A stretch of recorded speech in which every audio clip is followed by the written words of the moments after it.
감사원의 선관위 감사 결과 충격적인 내용이 계속 추가로 드러나고 있긴 합니다. 이번에는 중앙선관위 사무총장이 정치인들과의 통화를 위한 세컨폰을 사용했다라는 겁니다. 김세환 당시 사무총장이 선관위 정보정책과장을 불러서 관사에서 사용할 거니까 휴대전화를 가져오라 이랬다는 거예요. 다음이요. 저희 TV조선과의 통화에서 김세환 총장이 이렇게 해명을 합니다. 선거구 획정위원장을 겸임하면서 내가 별도로 업무폰이 필요했다.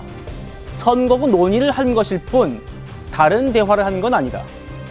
자, 그동안은 채용비리, 이것은 이제 부정선거와 크게 연관이 없을 수 있습니다만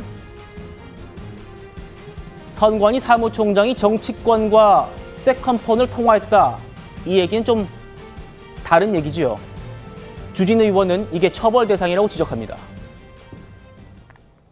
이 휴대폰이 언제 개설이 됐냐면 2022년 1월에 개설이 된 거예요. 대선과 지방선거를 앞두고 갑자기 휴대폰 하나 더 개설한 겁니다. 명의는 선관위 명의로 개설했어요. 당당히 선관위에 직원을 시켜서 선관위 명의로 요금도 안 내면서 차명폰을 만든다는 것 자체가 두렵지가 않은 거예요. 우리를 누가 수사하겠어? 우리를 누가 감사하겠어? 만약에 감사원 감사가 없었다면 이거 영원히 묻혔을 겁니다. 감사원에서 꼼꼼하게 대장을 살펴보다 보니까 선관위 명의로 휴대전화가 개설됐고 뭔가 사용됐는데 휴대전화는 없는 것이죠. 김세환 전 사무총장이 퇴직하면서 이 휴대폰을 가져가 버린 거예요. 떳떳하지 못하니까 당연히 가져간 것이고, 공영물건 은닉죄가 이미 성립을 했어요. 감사원 감사가 없었다면 당연히 반납 안 했겠죠. 그나마도 다 지워버리고 깡통폰 상태로, 초기화한 상태로 휴대전화를 반납했어요. 그 자체가 이미 선관위의 그 공정성을 완전히 의심받게 하는, 선관위의 공정성을 완전히 의심받게 하는 채용비리가 아니고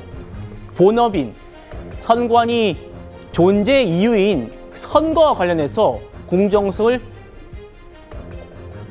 무너뜨리는 그런 행동이라는 겁니다. 보시죠. 정옥진 변호사님. 그 세컨폰이요. 선관위 돈으로 개통된 겁니다. 저 세컨폰을 갖고 자기 임기가 끝났는데도 총장이 퇴직하면서 들고 나간대요. 그런데 그 요금도 계속해서 선관위가 내줍니다.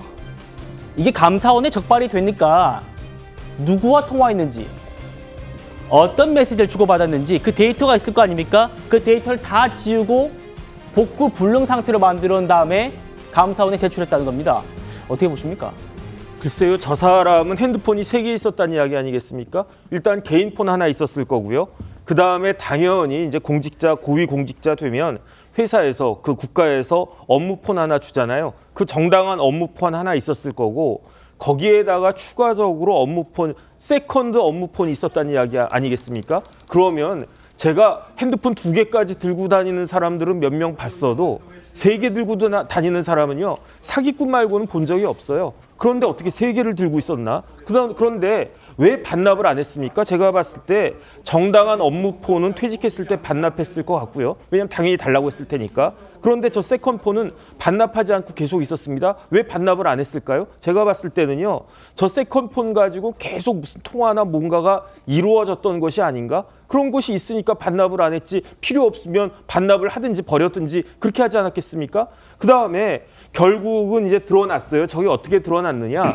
감사하면서 드러났는데, 이 감사가 어떻게 해서 드러난 거냐면요, 2023년 5월, 재작년 5월에 그러니까 사무총장, 사무차장부터 시작해서 위부터 아래까지 온갖 그 채용 비리가 있었다라고 하는 게 드러나니까, 그러니까 결국은 감사가 본격적으로 이루어지게 된 거고, 그 과정에서 저 세컨폰까지 드러난 거 아니겠습니까? 네. 그런데 다 지웠잖아요. 왜 지웠을까요? 그거는 지울 게 있으니까 지웠다는 거고, 지울 거라고 한 건 뭘 의미하는 겁니까? 다른 사람들이 알면 안 되는 무슨 비밀하고 은밀하고 범죄적인 것들이 있었던 것이 아닌가. 저는 저거 반드시 포렌식 해가지고 다 살려낼 수 있는 한 최대 살려내야 된다라고 생각을 하고요. 네. 그다음에 저 폰 가지고 뭐 핸드폰이나 이런 통신사나 이런 데에서 적어도 누구하고 얼마나 어떻게 통화를 했는지 정도는 드러날 수 있는 것이 아닌가, 저는 그런 생각이 들고요. 예. 그다음에 저거 봤어도 알고 있지만 선거관리위원회가 저희